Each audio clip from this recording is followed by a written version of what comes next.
Hey there, and welcome. Today we will be exploring the events of a sci-fi action film called Jumper. Sit back, relax, and take care. Shy teen David Rice has a crush on pretty Millie, who dreams of traveling the world. When he surprises her with a small gift, a snowglobe of the Eiffel Tower, teasing bully Mark grabs it and throws it out onto the icy surface of the river. Determined, David ventures out on the ice and retrieves it, waving, then falls through the ice and is swept away from the opening by the swift current.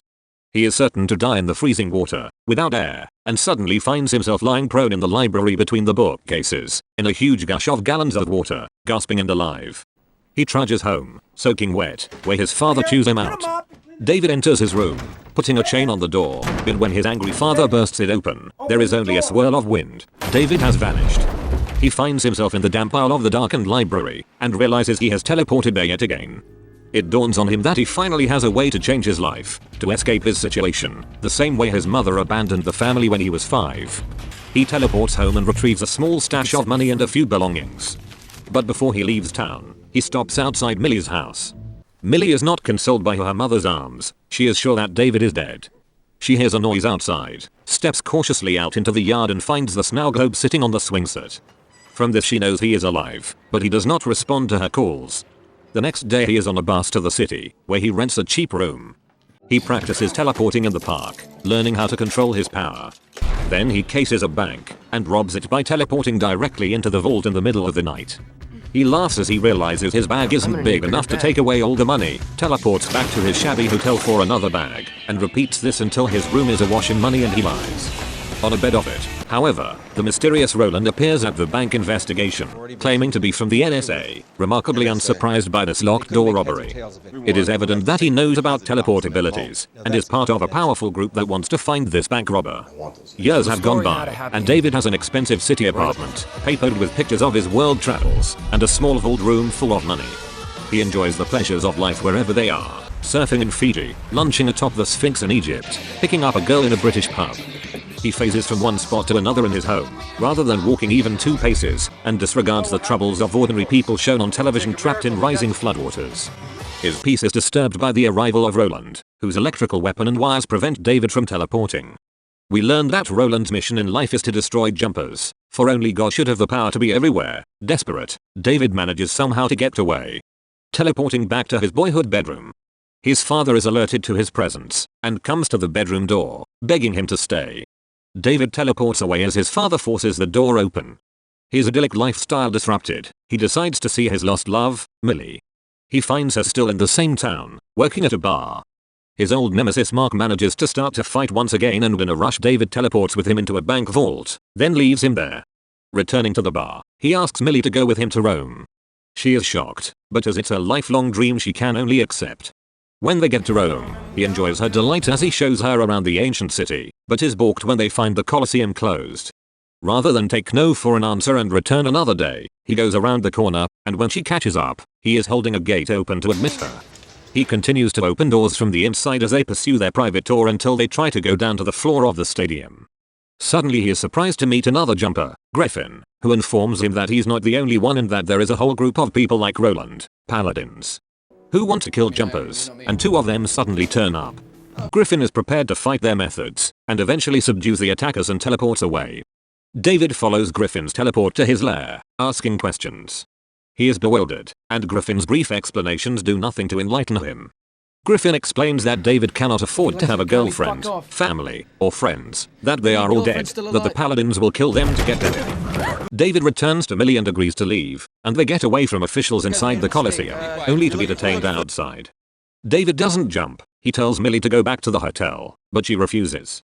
Hours later, David is still being questioned by the police, who are holding him and his passport until some other authorities arrive.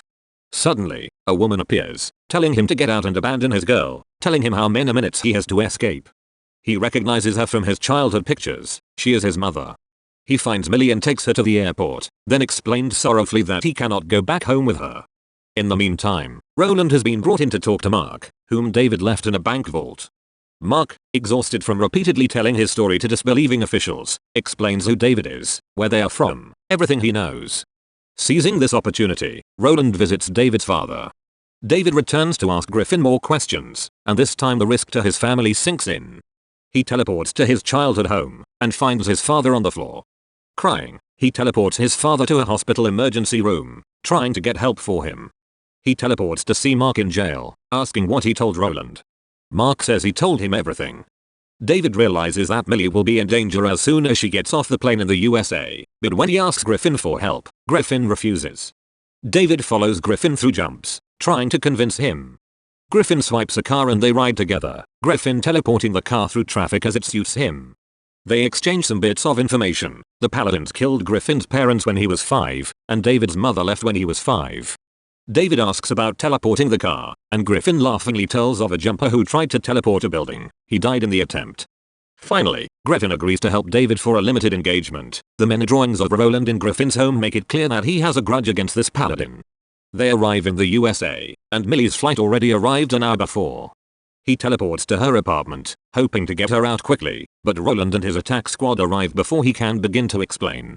He manages to teleport her to Griffin's lair, and Griffin chews him out for it, because Roland can directly follow his teleport. Griffin prepares to abandon his home, but when Roland appears an epic battle begins. At one point Griffin teleports a bus at Roland, who manages to dive underneath it as it bounces. David is trapped, webbed up in a corner of the room by Roland's electrical wiring to be disposed of later. As Millie frees David, her anger at the situation and fear of his strange power are evident. She demands that he just take her home and leave her alone. Naturally, she is soon captured and held hostage.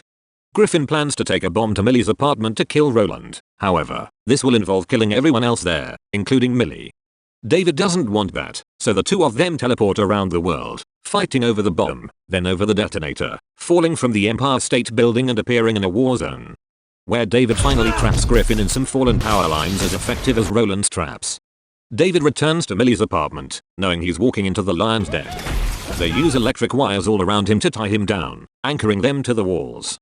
David has Millie move close to him, and, remembering Griffin's story, David doesn't try to move the whole building, just the parts attached to the anchor wires. As he uses his power, the building begins to rip apart, and the roof shatters as the apartment disappears out from under it. David teleports Roland to a cave and leaves him there, saying he should be grateful he didn't drop him at the sharks. David vanishes, and Roland walks to the cave opening, finding himself up an isolated cliff in the Grand Canyon. It is winter, and we see David walk up to an expensive home and knock. A teenage girl answers the door, followed moments later by David's mom, who sends her daughter to her room. David is there to find out what it all means, and why she left him as a child. She explains that she is a paladin, and when he made his first teleport at age 5 she could not kill him, so she left him because she loved him. He thinks she should do more, and she explains that she is, right now, because she's giving him a head start. He realizes he will not get more from her. He leaves the house, and Millie meets him outside. He asks where she wants to go, and she says, "Surprise me." They teleport away,